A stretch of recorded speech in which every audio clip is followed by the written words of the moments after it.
is your Classic Metal Show right here on the ClassicMetalShow.com. Am I even on? God, I hope so. Hello? Don't even hear me. I don't know. See if they say anything in the chat room.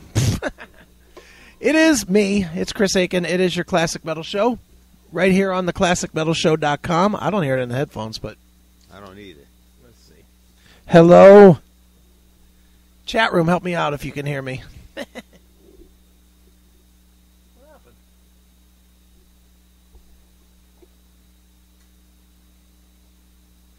Hey, 1, 2. Well, it says it's working. Yeah, Chris, we got you. All right, well then, fuck it. We'll figure that out in a minute. So it is your Classic Metal Show right here on the ClassicMetalShow.com. That was Primal Fear from the Nuclear Fire release. Don't ask me what the song was because I'm not turning around to find out. But it's good shit there. I was, of course, on the phone. Of course. Of course. But, yeah, Primal Fear, one of those bands, and I know you as a Judas Priest fan, you have to love Primal Fear, no? Oh, fuck yeah. I've seen them about 3-4 times now. I know. Don't you wish that was one of those bands that would kind of be like the torch carrier for, like the new wave, since Priest is slowing down and whatnot? It would be nice if they were like the next band to kind of come through. Well, they've been around. They got 5, 6, 7 albums out now? Yeah, I mean, they've had a lot. And, so, yeah, and Priest is, let's face it, they're getting up there. Yeah, I mean, so well, they might be the ones to keep it going. Yeah, they could very well be the band that actually, brings it back around. And if nothing else, I know we had Matt Sinner on the show a couple weeks ago, and Matt was talking about, that there is new Primal Fear on the way, and there's new Sinner music that we heard, that god-awful touch of sin too. And, but I just wonder, and I'm, I know you go to a lot of shows, and going to a lot of shows, I mean, not only do you see the classic bands, like I know you went and saw Saxon a couple weeks ago, when I'm certainly a classic band, and as good as they've ever been. Right. But, you see a lot, probably more than I do, to be honest. You see a lot of these newer bands that are coming up that are packaged with those bands when they're out on tour, and I know it's Fozzy this time, which is probably an example, a perfect example for where I'm going with this. Yeah, okay. Are there bands that are going to carry the torch that are new? Meaning, could be Fozzy, because they're out on tour with Saxon. Could it be Warbringer, who's gone out with Death Angel a number of times, and Testament, whatever, Havoc, or, do you see enough bands with enough strength to actually become like a new wave, kind of like we had in the past? To be honest with you, I'm not so sure. I mean, there's so much. The older bands, they've been there, and there was plenty of them. Right. They're still out there. Mm-hmm. But like you said, they are getting to those years. Yeah. And as far as support bands or people that are carrying it, yeah, I don't know that there's so much anymore. Right. Well, and you get one every now and again that these guys ought to be killer, but right. But ought to be an R is like, I mean, I always reference the old 80s stuff, and a show that I reference a whole lot is a show that I saw in 1980, probably 4, I guess it was, it was at the Coliseum. It was Twisted Sister was the headliner, and it was right when Stay Hungry was hitting. So they were big. Right. They were big. And the openers were Big Bamboo, that nobody ever heard from again. Nope. And Dokken. And that was before Dokken was, large. I mean, they had Breaking the Chains, and I'll be honest, as a 14, 15-year-old kid or whatever, I did not know Dokken before I saw that show. Well, I'll be honest with you. I didn't really get into Dokken until the very end of the 80s. Okay, so they were more of that hairy stuff. Right. I'm not a hairy. Right, exactly. Yeah. But I mean, I use them as the example because they went out with a big band and then became a big band. Right. And you just don't see. I mean, I would say the last one I can remember, and I could be wrong on this, but the last one in my scope that was an opening band for a little while and then got big enough to be a big headliner would be Korn. Because Korn was out opening for Ozzy, and, he opened for Ozzy a couple of tours. Didn't they open for Sabbath, too? At one point, I think I saw Sabbath in Detroit. Right. Korn opened up. It could very well have been, but they did some tours with some classic bands, Right. and then got big. You know, because they reached out to whatever, the right audience, or maybe not the right, because let's face it, I don't think very many Sabbath people are out there buying the new Paradigm shift from Korn either, you know. Exactly. So, you know, but I mean, Korn is the last one I can really point to and say, yep, I remember seeing them as an opening band, and then they became a stadium, or not stadium, but a 15,000 seat band. Nobody since. I mean, I don't see anybody in the last 10 years. Oh, I was probably say longer than that. 'Cause Yeah. I'll be honest with you, I can't think of anybody that I'm thinking that opened up in the last 10 or 15 years that has become huge. And maybe that has to do with the way the music business has gone too. Well, I don't know. I don't know, because I mean, from and I know the show, every band there says the same thing. Their livelihood is touring. Right. So you would think that the touring would be where they would make their break. Yeah. I mean, who listens to radio anymore? That's true. You know, no one. I don't know anybody. I cannot remember the last time somebody said to me, "Did you hear this new band on WMMS, Right. whatever?" You know, I don't do that anymore. And in the old days, dude, I remember in the old days there was a station. It was like 106.9 or something, and on Wednesday nights. And this is when I was a little kid, so this was probably like 80, 81, 82, that time frame. And I remember that they, on Wednesday nights at 10 o'clock, would play an album from start to finish that wasn't out yet. There was like a week or two out. And I used to sit up with my boombox, and I would record those albums because I knew I couldn't afford to buy any of them. You know, and I would get, and it would be anything. It could be Michael Stanley or Journey or, you know, Right. Bryan Adams or Motley Crue or whatever it was. But for me, that was like, you know, where I discovered so much music as a kid, you know, and you don't have that anymore. I guess you could discover it on Spotify or whatever now, but in the old days, it came to you. Yeah, well, I'll be honest with you, and being a little older, I actually grew up with, you remember WGCL? Oh, yeah, G98, right. Right, and MMS back in the early mid-'70s. Mm-hmm. That's where I found a lot of the music Yeah, that me I too. listened to. So, I mean, and like you said, you don't hear it on the radio anymore. Yeah. And to be honest with you, we're talking about concerts. I think the last big concert, Mm-hmm. even if you can call it big, which is what does Nautica hold? Yeah, 6,000? Yeah, it was Alice Cooper this year. Sure. I haven't been to Gund Arena since Metallica in 2009. No, that's not true, because I saw you at Gund Arena at the pre-show. The pre-show. I saw you at that show. Forget what the fuck's the matter with me.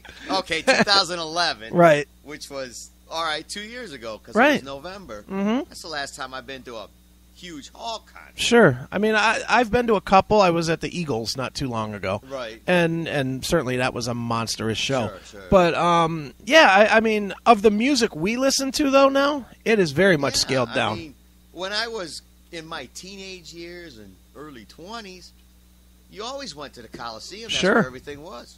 Now we're going to fucking Peabody. Right, to a club. Or, Yeah. It's not the big thing anymore. No, it's definitely not. And, you know, what's interesting is I do see that they're trying to give credibility to a lot of these bands. Like, there's a big metal fest here in Cleveland in like 2 weeks, 3 weeks, whatever, maybe a month. It's on November 10th with the headliners Asking Alexandria, which, whatever. Okay. Yeah, I know. Yeah, exactly. Who? But yeah, it's the only two bands that I know on the bill are Seven Dust and Sepultura. Are both playing it, and then there's a bunch of bands that are the new school stuff. And to be honest, I don't understand how they think that they can package this into a $60, $70, $80 ticket when you could see all these bands when they tour, you know, in a Peabody's for $12. Yeah. You know, it's and I'm not even disparaging those bands. Do I like them? No, I'm not an Asking Alexandria fan. But, you know, I get that that's the new age and that's the new wave and that's what the kids are listening to. Right. But they're not supporting, I guess, is my point. When we were younger, when we would go out and see a band, you'd go, I don't care who it is, pick a show that you went and saw, UFO. Right. UFO in 78 or whatever. Yep. Whoever opened for that show you bought the album ahead of it. Sure. Always. Yeah. You know, because you wanted to know the music ahead of it. I can remember all of the shows that I went to. I discovered bands. You know, one of the first ones, and you'll like this because it was non-Thayer. I went and saw Kiss in. Fuck Thayer. I saw Kiss in '85. You know, which was a special show for me because it's the first ever blowjob I got was at that fucking Kiss show. That's definitely memorable. That's memorable. That's why I remember this show. But at that, it was on the Asylum tour, and the opening band was Black and Blue, who I didn't know anything about at all. Right. And I went out and I bought, the one with Wicked Bitch, and I think it's just called Black and Blue. I think it was their first album, and then I was a Black and Blue fan after that. I had the record, I knew the songs, I rocked out to them a little bit. They were good, and then I was a Black and Blue fan. Funny that you mentioned Kiss as one of your first shows. Yeah. Kiss in 1976, the Destroyer tour, was actually my first show. Okay. Artful Dodger, believe it or not, was the wow. opening band. Now, I had heard of them. Mm-hmm. They had already had an album out, and they were promoting their second album at the time. But, of course, that was non-fucking Thayer, too. That was the real Kiss back then. Right. But that was actually my first show in '76 at the Coliseum. And how was it? I mean, was it good or was it sloppy? Fucking great. Was it? And I can, believe it or not, through all the shit, the beers of 40 years or whatever you want, 35 years. Sure. Weed and whatever. Right. I can actually still remember that show. It was really, really good. See, I never saw them in the day. The first time I saw them was obviously Asylum tour, and I'm partial, and I'm one of those rare ones that's partial to the non-makeup versus the makeup, and I know why. When I was a little kid, I had cousins that lived in Solon, and we used to go visit them about once every month or two or whatever. Right. And I lived in Streetsboro, so we would go to their house, and my cousin Mike, all he lived for was Kiss. And I was listening to fag music at the time. I mean, I was all about the fucking Thompson Twins and Human League and fucking. Christ, I can honestly say I never went that late. I was really into some faggot music at that point, and but going to those shows, or going to his house rather. He was constantly on me about, dude, you just got to listen to this. You just got to listen to this, and he would make me tapes and. I had, like, the early records forever, and I never listened to tapes because I'd look at the picture. He had the posters all over his walls and shit. And I was just like, look at these fucking queers. I'm not listening to this. And I remember the first time I ever pulled one of these tapes out, I was sitting around in my house. I didn't have nothing to do. I was like, you know what? I'm going to listen to one of these fucking tapes. And the first one I put in was Dynasty. And I was like, this band fucking sucks. I was like, I'm not listening to this. This is gayer than gay. I was made for loving you. Ugh. Terrible. So then I didn't listen to Kiss for years. Every time I'd go and see my cousin, I'd be like, dude, I'm not listening to that fag stuff you listen to. Because I didn't know that there was anything else. I just heard that one and was like, yuck. Well, it's weird because this sort of leads to how I got into metal. Was because I was at his house one day, and he was like, all right, I know you don't like Kiss, but try this. And he put on Heaven and Hell, Black Sabbath. Oh, now we're talking. And then it was like, done. Yeah. I stopped listening to, I didn't stop because I still, like I told you off air, you're right, my music was about getting pussy. Right. And fucking it was a whole lot easier to get pussy listening to the Romantics than Black Sabbath. So, I listened to a lot of the Romantics. Whatever floats your boat, I guess. Dude, it didn't float anything. What's important at the time. All it floated was her tongue on the balls. That's what it was, dude. It was fucking, it was about getting chicks in high school. And so I listened to a lot of that. But when I would be at home after I discovered Heaven and Hell, in 81 or whatever year that would have been, when I was at home not being with chicks, it was all metal, and it really was Sabbath and AC/DC and Motley Crue because Motley was breaking, and I was into a lot of the harder. I don't even know if you'd call it harder hair metal, but it wasn't Poison and Warrant. It was more like Y&T and stuff that had a little bit of balls to it. Right.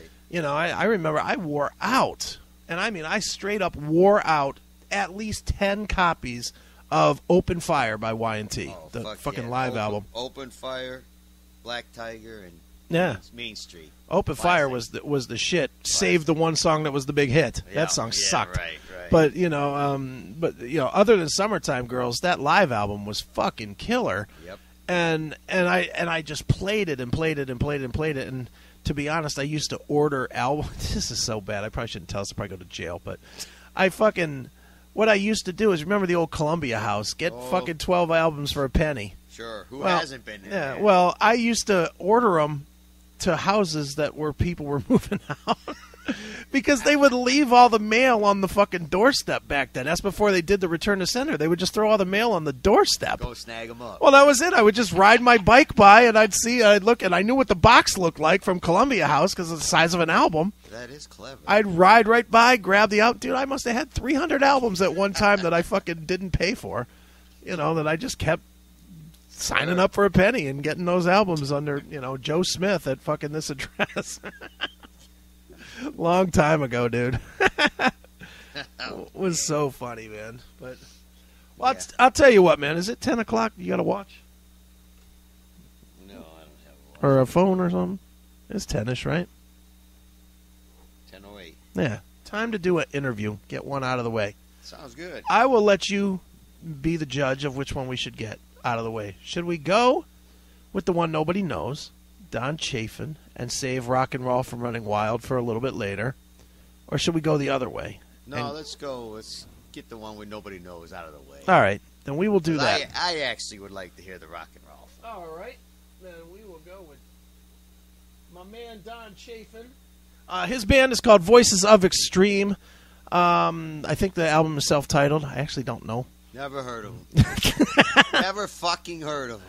Well, you're going to hear them now, so why don't we check it out? This is a tune from their new record. This one is called Pain. It is the Voices of Extreme right here on your classic metal show. Oh, you want to do it? Stop. I'll stop. On your classic metal show.